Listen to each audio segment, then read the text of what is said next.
দেখি না। তার মানে সাহাবায়ে কেরাম যখন নামাজের মধ্যে দাঁড়াইতেন তখন সাহাবায়ে কেরাম কেমন কেমন জানি আল্লাহ তাআলাকে দেখতেন। মিশকাত শরীফের প্রথম হাদিসের নাম হলো হাদিসে জিবরাইল।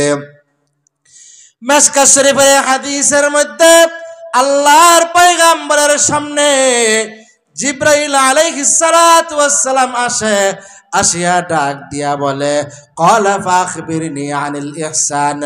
ওগো পয়গম্বর,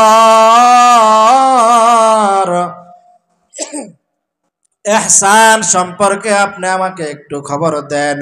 পয়গম্বর ডাক দিয়া বলে, তা'বুদাল্লাহ কাআন্নাকা তারাহু ফাইল্লাম তাকুন তারাহু ফাইন্নাহুম ইয়ারাক। জোরে বলেন আল্লাহু আকবার। পয়গম্বর ডাক দিয়া বলে, ইহসান হলো ওই জিনিস যখনই তুমি নামাজের মধ্যে দাঁড়াইবা, আন তা'বুদাল্লাহ কাআন্নাকা তারা ফাইল্লাম তাকুন তারা ফাইন্নাহুম ইয়ারাক।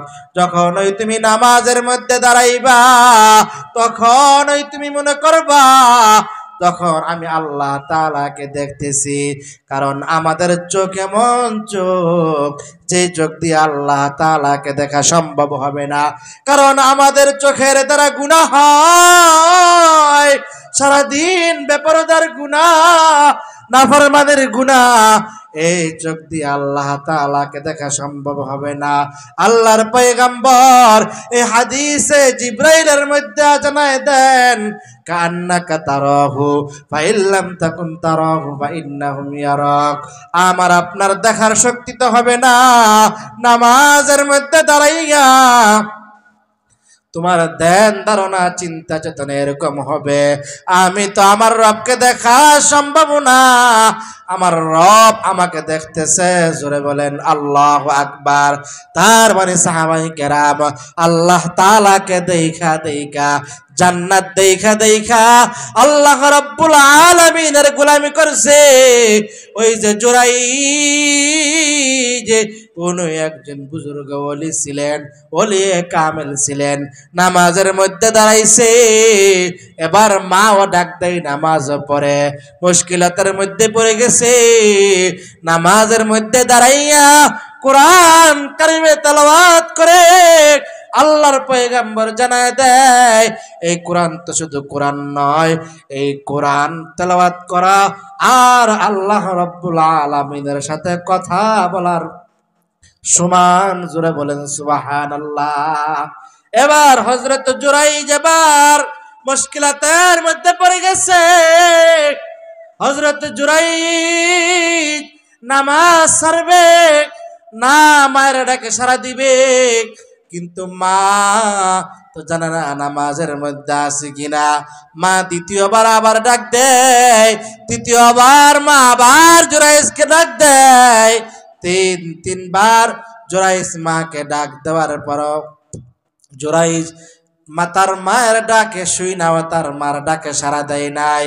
সে এরকম ভাবে টেনশনের মধ্যে পড়ে গেছে, আরে যদি আমার মায়ের ডাকে সাড়া দেয় আমার আল্লাহ নারাজ, আর যদি আমি এরকম ভাবে মায়ের ডাকে সাড়া না দেই, মায়ের ডাকে সাড়া দেই আল্লাহ নারাজ, আর যদি এরকম ভাবে মায়ের ডাকে সাড়া দেই তাহলে আমার আল্লাহ নারাজ হয়ে যাবে। দুইটার একটা আমাকে কি করব? না আল্লাহকে সন্তুষ্টি করব, না মায়ের সন্তুষ্টি অর্জন করব। জুরাইজ বিপদের মধ্যে পড়ে গেলেন। অথচ আল্লাহর পয়গম্বর হাদিসের মধ্যে জানায় দেয়, রিদর রব্বি রিদল ওয়ালিদি ওয়া সাখাতুর রব্বি ওয়া সাখাতুল ওয়ালিদি। পিতা মাতার সন্তুষ্টি আল্লাহর সন্তুষ্টি, পিতা মাতার অসন্তুষ্টি আল্লাহর অসন্তুষ্টি। অন্যত্র হাদিসের মধ্যে আল্লাহর পয়গম্বর জানায় দেয়,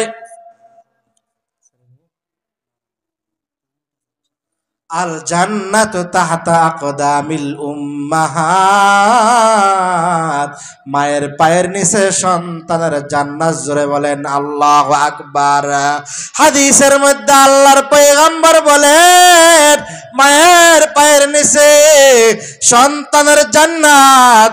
অন্যত্র হাদিসের মধ্যে বলেন রিদর রব্বি রিদল ওয়ালিদি ওয়া সাখাতার রব্বি ওয়া সাখাতাল ওয়ালিদি, পিতা মাতার সন্তুষ্টি আল্লাহর সন্তুষ্টি।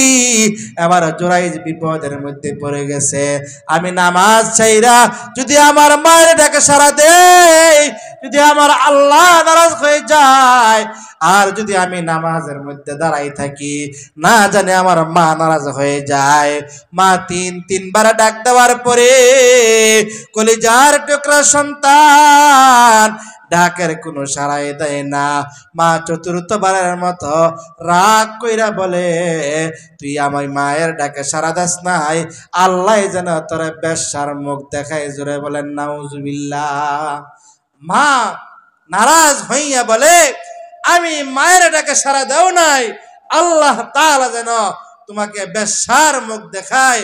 মোহতারাম হাজিরিন, অল্প কয়েকদিনের মধ্যেই হঠাৎ করে একজন মহিলা আয়েশা বলতেছে যে আমার পেটে জুরাইজের বাচ্চা। জোরে বলেন নাউজুবিল্লাহ।